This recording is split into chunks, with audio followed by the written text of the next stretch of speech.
كافتن نيف قيجادا است بهي هم برن قيج كت شاف كسكت شاف زر هم برن وقت التعليم هاتي جيم جني وانا ديتن از شوي مالي دركات مش باوي جني وبش تعدل محاتا كرين از كافتن مال كده. Op verschillende plekken in de deelstaat worden de meisjes en vrouwen opgevangen. Waar precies mogen we niet zeggen en ze mogen ook alleen onherkenbaar in beeld, omdat hun families nog in handen zijn van IS. Es ist nur ein Tropfen auf dem heißen Stein. Jan Kizilhan is transcultureel psychotherapeut en leidt het programma. Het afgelopen jaar vloog hij elke 2 weken naar Irak om te bepalen welke meisjes en vrouwen mee mogen naar Duitsland. Ich habe 1400 Geschichten gehört und jede Geschichte ist schlimmer als die andere. Jemand kommt, erzählt mir eine Geschichte und sagt, oh Gott, noch schlimmer geht's doch gar nicht. Dann kommt die nächste und es wird noch schlimmer.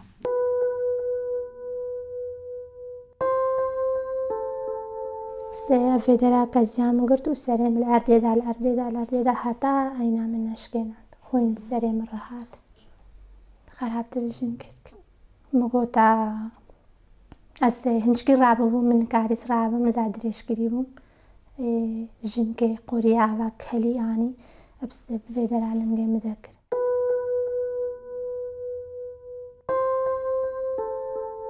أسكتشك بوم خدي راويامي لنجيوي وقت البشتامة كفتي مقو اوي داكي ومحبة كده الدنيا ناديد هكا مديد هكا روحي مداهات أسرابهم ما مديد أسحوسا كرماجين وخوين هوسات شي وستي شام وخو من الدنيا نادي زكيجد بوم.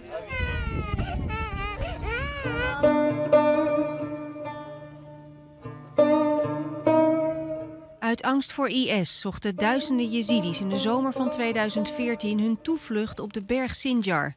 Duizenden anderen wisten niet te ontsnappen en werden vermoord of gevangen genomen. De mannen en vrouwen werden gescheiden, ongetrouwde vrouwen en meisjes als seksslaaf verkocht.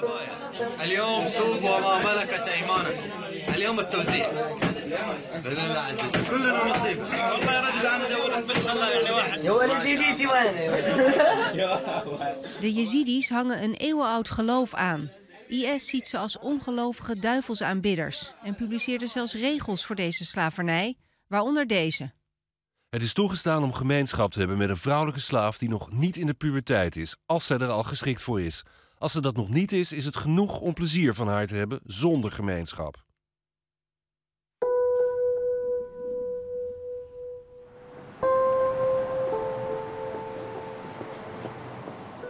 أسيش ويش صالي زاروبو أسفروت ما يكتي ما حبيس أيش الخوارين في ذي النبو بقول عربي شو بكام لازم أزبر حالي غرابة هاد كفتا غرفة ماذا وروري تشك الفيدراوي دبو وهاد كرت تشك أخو بو أزي بيجموا هون البيمة بيجن شهادة ديني خو قو هون سر في ديني جبيرة بكن ديني يزديها وهون إينا دي سر ديني ما هون مسلم به. Das ist wie so ein Film, das sich immer wiederholt und wiederholt. Wenn sie nicht behandelt werden, dann leben sie nur noch in diesem Trauma. Es gibt nichts anderes und sie wiederholen und sie glauben immer wieder, dass es passiert. Also sie glauben, dass es ist reell. Was wir therapeutisch machen können, ihnen zu sagen, es ist passiert, das stimmt. Es ist aber ein Teil ihres Lebens, es ist nicht das gesamte Leben. Lernen Sie damit umzugehen.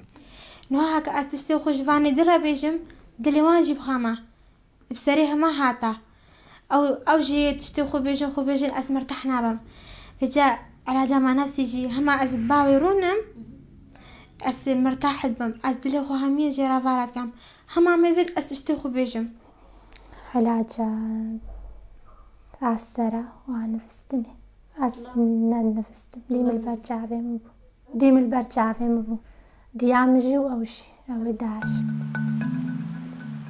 Het programma kost de deelstaat de komende 2 jaar zo'n 95 miljoen euro. Op een conferentie legt Jan Kizilhan nog een keer uit waarom dat geld volgens hem niet beter naar de regio gestuurd kan worden om mensen daar op te leiden. Ich brauche aber mindestens 3 Jahre, um sie ausführlich qualitativ so gut auszubilden, dass sie selbst in der Lage sind, dann ihre eigenen Landsleute zu behandeln. Das muss auch gemacht werden, gar keine Frage. Soll ich jetzt die 3 Jahre warten, damit diese 1000 Frauen sterben? Unsere Hoffnung war natürlich, dass als die Landesregierung diesen Beschluss gefasst hat, war unsere Hoffnung, dass die anderen Bundesländer in Deutschland auch ähnlich vielleicht reagieren und helfen. Durch die Fluchtbewegung hat das ein bisschen eher gesagt, nein, wir haben genug jetzt Probleme mit den Flüchtlingen, die hierher kommen, das kostet viel Geld.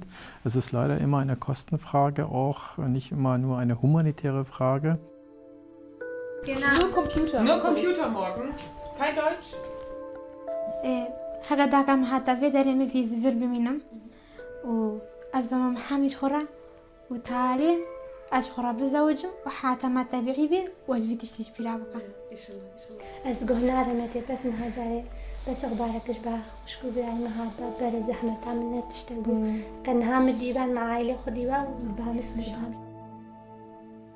Ja, vlak voor deze uitzending sprak ik met Liesl Gerntholtz van Human Rights Watch in New York. En ik vroeg haar eerst op welke schaal IS vrouwen misbruikt.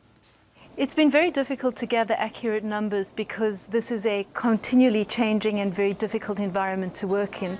But what we do know is that thousands of Yazidi men, women and children were abducted in the summer of 2014, and very, very few of them have been able to escape captivity and return. So it's happening on quite a large scale. And would you say ISIS has adopted rape as a strategy of war? Our research tends to point in that direction. So the women and girls who did manage to escape captivity and who we interviewed in northern Iraq have described quite a systematic approach to how they were taken. So adolescent girls and unmarried women were separated from their families, from men, from husbands and brothers. And they were then moved through Iraq and in Syria. Some of them were forcibly married, some of them were sold. Most of them were subject to egregious forms of sexual violence. So it looks like a fairly organized and systematic way of doing things. Mm-hmm. And is the way ISIS uses rape as a war tactic different from other terrorist groups or in other wars? It is different in some respects because they use a religious justification. So their own information that they're putting out on social media offers some kind of religious argument about why it is okay for them to enslave Yazidi women. It's somewhat similar to what Boko Haram is doing in Nigeria, where you see also the abduction of Christian women, you see forced conversions and forced marriages. But the use of sexual violence as a tactic of war is not limited to either Boko Haram or ISIS. We see it in many different places in the world, including recently in Libya, in Syria, in many places in Africa and Asia. So this is not a new thing, but the religious justification is something that is unusual to what we have seen before. And we have seen it before in the past. Yes, we have seen, the systematic use of sexual violence in many conflicts. I think where this really became something that was publicized was in the Balkans conflicts in the early 90s. But we have seen mass rape in the Democratic Republic of Congo, in Sierra Leone, in the Liberian conflicts.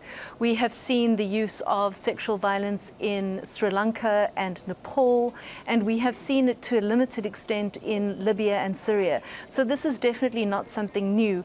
What is new is the recognition that we see amongst international policymakers of the need to recognize and address it, and ultimately we hope to prevent it. Mm-hmm. What should be done in your opinion?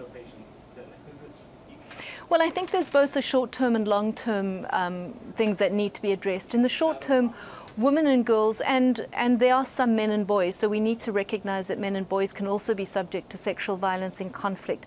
They need to receive urgent medical and mental health treatments. So we documented some very brutal rapes, and women and girls certainly need access to healthcare, and they need to be supported.